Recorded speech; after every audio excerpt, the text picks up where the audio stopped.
Thank you, fellas. So, David, you know, you're running this company. There's a lot of channels. It's a huge company and a lot of demand for resources. Yet, you clearly made a decision that a significant amount of those resources were going to go to TCM and the Film Foundation to preserve movies that are 50, 60, 70, 80 years old. Why did you make that decision? Well, first, thank you so much for coming. I'm a fan just like you. If I wasn't here, I would be sitting with you. I watch Turner Classic Movies all the time, as Ben knows. It's the history of our country. First, the motion pictures, there's nothing like it. We come together. There's no other medium where you come together.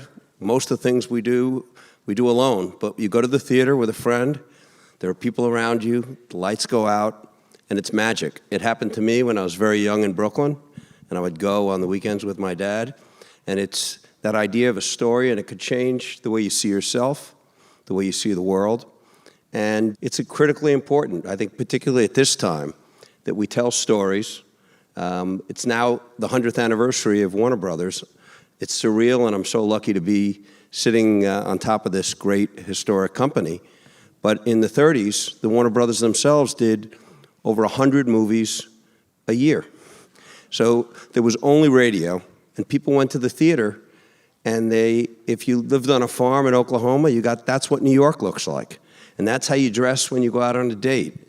And for people in New York, that's what it's like to be on a farm. And movies taught people the stories of America, the stories of the world, and in many ways how to be an American. And so we have a great obligation. These are two of the greatest filmmakers of our generation, of my generation.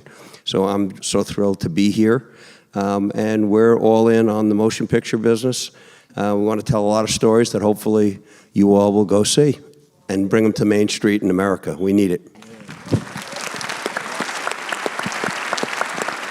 So this partnership with TCM, with Warner Brothers Discovery and the Film Foundation, this is then Warner Brothers gets together with our head of programming, Charlie Tabish, and we work out which 10 movies. How does that, Stephen and Paul, how does that process go? I mean, you know, the list of films that I guess you want to enter into this process is a lot bigger than 10.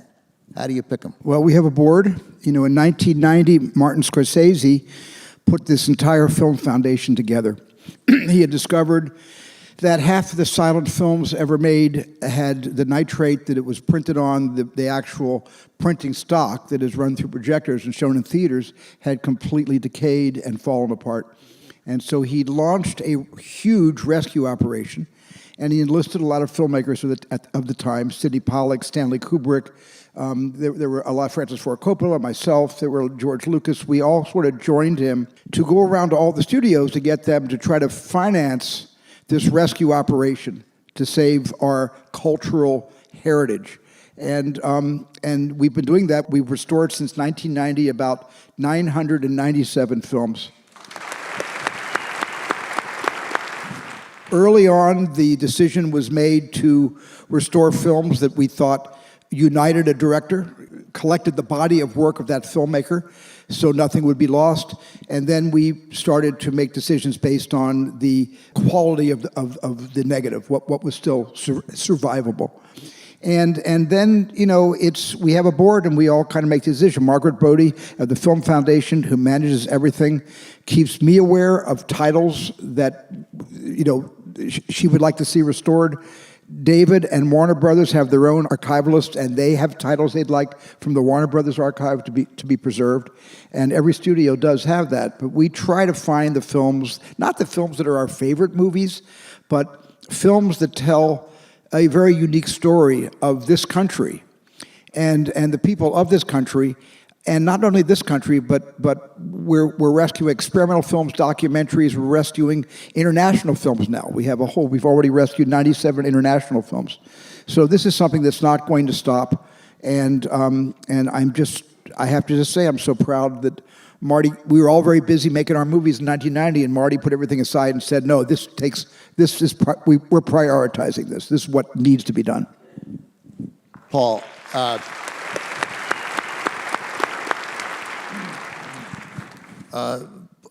suspect that some people in this audience who are like Paul Thomas Anderson. There is a television in Paul's home that the sound is down, but it is on TCM all the time, like you.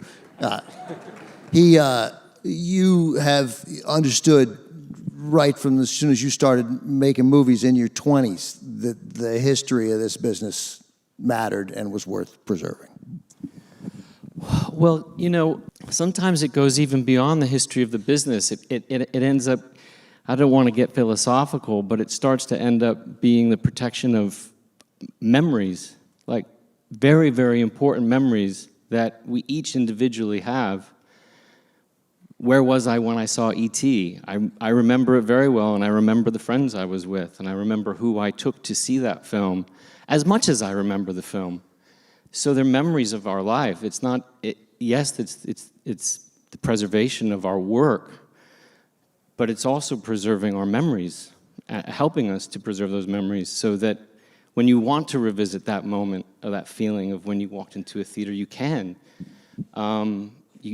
We all want to hold on to our memories, but sometimes they fade away from us, and we can hold on to them if we preserve them this way. That was moving. Thank you. By the way, Stephen mentioned Margaret Bodie. She is here from the Film Foundation, Executive Director. Margaret, thank you very much. Give Margaret a round of applause. And another board member is here as well, a filmmaker of some significant note. The great Alexander Payne is here somewhere. By the way, last night I interviewed Laura Dern and Diane Ladd, and and apparently Alexander and Laura talked Diane into doing a little bit part in Alexander's film Citizen Ruth, and Diane's message was, "I'll do it, but he owes me," and she wanted me to tell you, Alexander, that you still owe her. And she plans to cash it in. I don't know what that means, but. And by the way, Alexander and George Stevens are going to be here at the festival doing Penny Serenade, George Stevens Jr. So that's going to be great, too. And George Stevens Jr. is here tonight. So this was 10 Warner Brothers films we picked, among them Rio Bravo, East of Eden. The process has got to be incredibly challenging. I mean, in a short answer to laymen out here, Paul and Stephen, how does it happen? What happens? How does it begin? And by the way, are there arguments when you do you ever leave that meeting pissed? I can't believe Spielberg wants to restore Rio Bravo. No, it's okay. No, I pretty much rubber stamp whatever Marty wants. Yeah. We let Marty do the talking, and we all nod, and we just agree with him. And I will say, there was a first on our last board meeting. There was a historic moment, when Marty said, he mentioned a title, and he said, I've actually never seen it. And everybody just gasped, because there's nothing he hasn't seen. I don't remember what the title was, but we all kind of... Ben-Hur? Good one.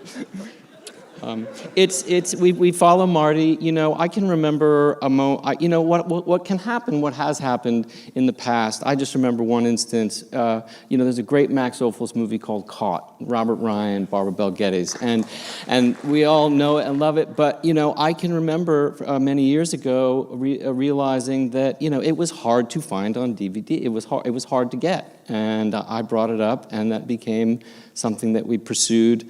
It can kind of happen like that. I mean, we're working on a top copy because Chris Nolan brought that up, the sort of condition that was in. And we follow Marty, but every once in a while, I think we all chime in with something and just say, there's something that's been nagging at me, and mention it to Margaret, and that's more or less. I've had I was not able to find even a good VHS cassette copy of the only film Marlon Brando ever directed, One-Eyed Jacks. And there was which is an incredible film, one of my favorite westerns. I was never able to see a good copy, even on television. It looked like it was in desperate need of repair. And so we set about to restore that, and that was a really hard restoration. But what's really important is that there's a very healthy negative, there's somewhere a good inner negative, or there's some inner positives. But we're still talking about chemistry. These are chemical elements, and we can draw all of our digital work from the actual, chemistry of the medium of celluloid. And so you need that. What we don't do is we don't take a DVD of a movie and then restore the DVD. We need the virgin elements of the film. That's why certain films it's very, very hard to restore. But luckily, that had a really good negative. That was a very healthy negative. When I think of what we need to do, what our obligation is to move forward in the spirit of Warner Brothers, I think of 3 films. Black Legion, which was a film from the 30s, which took a lot of courage at the time, but it was a movie that stood up against the KKK. Warner Brothers was actually sued for showing the Ku Klux Klan's insignia, and they won the case. And Confessions of a Nazi Spy, which was against certain. There was guidelines for what content, the subject matter of content, and we were actually taking input in the 30s from some of the European governments. And the Warner Brothers, Cass Warner is here. Her grandfather Harry was at the studio at the time. But that was the first movie that talked about what was going on in Germany. And after the war, Gentleman's Agreement, and I mentioned Gentleman's Agreement with Gregory Peck because I think I called Stephen when I saw it because it was right at the time when there was a big incident with Kanye West, and we were questioning this whole moment we're in America with hate of other. And Turner Classic Movies put on Gentleman's Agreement, and I think you were in front of it talking about the subject was a reporter went undercover as someone who was Jewish. And we tell stories to entertain, but a lot of what you do and what the history of film does is it's a way for us to heal, and it's a way for us to say what's okay and what's not okay. Well, David, it does matter to all of us that we have somebody in front of this company who cares about these movies. Thank you for that very much. And Paul Thomas Anderson and Steven Spielberg, thank you for all you guys have done and the new movies you create and your keen eye always on the past. So thanks, David, Paul, Steven. Thanks, everybody.